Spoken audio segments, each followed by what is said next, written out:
Gelsemium. చిల్డ్రన్కి, young పీపుల్కి ఇది important medicine. Utter lack of courage, anticipatory anxiety, stage fear, nervous diarrhoea ఇవి gelsemium యొక్క కొన్ని క్యారెక్టరిస్టిక్ సిమ్టమ్స్. ఈ జెల్సీమియం అన్నది ముఖ్యంగా యువకుల్లో జనాల్లోకి వెళ్ళాలన్నా, పబ్లిక్ ప్లేసెస్లోకి వెళ్ళాలన్నా, ఎగ్జామ్ ఫోబియా ఉన్నా ముఖ్యంగా ఆలోచించాల్సిన మందు. ఫియర్ ఆఫ్ డెత్ ఉంటుంది. పానిక్ అటాక్స్ చూస్తుంటాం. వీళ్ళలో భయాందోళనలన్నీ సడన్ ఎమోషన్స్ వల్ల, బ్యాడ్ న్యూస్ వల్ల వస్తుంటాయి. పాస్ట్లో జరిగిన ఎంబారసింగ్ సిచ్యువేషన్స్ని తలుచుకొని వీళ్ళలో యాంటిసిపేటరీ యాంగ్జైటీ పెరిగిపోతుంది. వీళ్ళు పాస్ట్లో ఎలాంటి సిచ్యువేషన్స్ ఫేస్ చేస్తుంటారో, అలాంటి సిచ్యువేషన్స్ ఎందుకు వచ్చుంటాయో కాస్త అర్థం చేసుకునే ప్రయత్నం చేద్దాం. ఈ జెల్సీమియం పేషెంట్స్ ముఖ్యంగా బ్రెయిన్కి, స్పైనల్ కార్డ్కి సంబంధించిన ఇష్యూస్తో బాధపడుతూ ఉంటారు. వీళ్ళు భరించలేనంత నొప్పులతో బాధపడుతూ ఉంటారు. సర్వైకల్ స్పైన్ అంటే మెడ లేక తల వెనుక భాగం నుంచి నొప్పి ఫోర్హెడ్ వైపుకు వస్తూ ఉంటుంది. ప్రొఫ్యూజ్ యూరినేషన్ అంటే అధిక మొత్తంలో మూత్రాన్ని విసర్జించినప్పుడు మాత్రమే వీళ్ళకు తలనొప్పి తగ్గుతుంది. బయటకు వెళ్ళినప్పుడు ఇలా మూత్రాన్ని విసర్జించే అవకాశం లేని సమయంలో నొప్పిని కంట్రోల్ చేసుకోవడానికి బాగా ప్రయత్నిస్తాడు. కానీ నొప్పిని భరించలేక బహిరంగంగా మూత్ర విసర్జన చేయాల్సి వస్తుంది.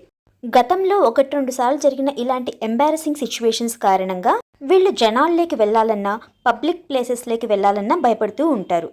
అదే ఎయిల్మెంట్స్ ఫ్రమ్ ఎంబారసింగ్ సిచ్యువేషన్స్. అలాగే పైల్స్, కాన్స్టిపేషన్, న్యూరాలజిక్ పెయిన్స్తో సఫర్ అయ్యేటప్పుడు ఎవరితోనూ మాట్లాడరు, ఒంటరిగా ఉండాలనుకుంటారు, ఎవరిని దగ్గరికి రానివ్వరు, ఎవరైనా దగ్గరికి వెళ్తే చిరాకు పడతారు, ఒక దగ్గర సైలెంట్గా కూర్చోవాలనుకుంటారు.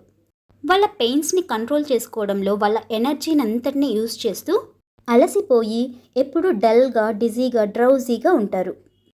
Brain and spinal cord issues వల్ల వీళ్ళు ఎదుర్కొనే మరో ప్రధానమైన సమస్య paralytic weakness, complete relaxation and prostration of whole muscular system. Muscular coordination ఉండదు. బ్రెయిన్ ఇచ్చే సిగ్నల్స్ని మజిల్స్ ఒబే చేయవు. ఇలా మస్కులర్ వీక్నెస్ వల్ల వీళ్ళు కింద పడిపోతారేమో అన్న భయం ఉంటుంది. ఈ జెల్సీమియంలో clinging to person and furniture అనే లక్షణం ఉంటుంది. వీళ్లకు సపోర్ట్ కావాలి, అందుకే మనుషుల్ని కానీ, గట్టిగా ఉన్న ఫర్నిచర్ని కానీ గట్టిగా పట్టుకుంటారు. పిల్లాన్ని ఎత్తుకున్నప్పుడు కింద పడిపోతారేమో అన్న భయంతో తల్లిని గట్టిగా హత్తుకుంటారు. ఏదైనా పని చేసేటప్పుడు కాళ్ళు చేతులు బాగా వణుకుతాయి. నాలుక వణుకుతూ ఉంటుంది. బాడీ మొత్తం వణుకుతూ ఉంటుంది.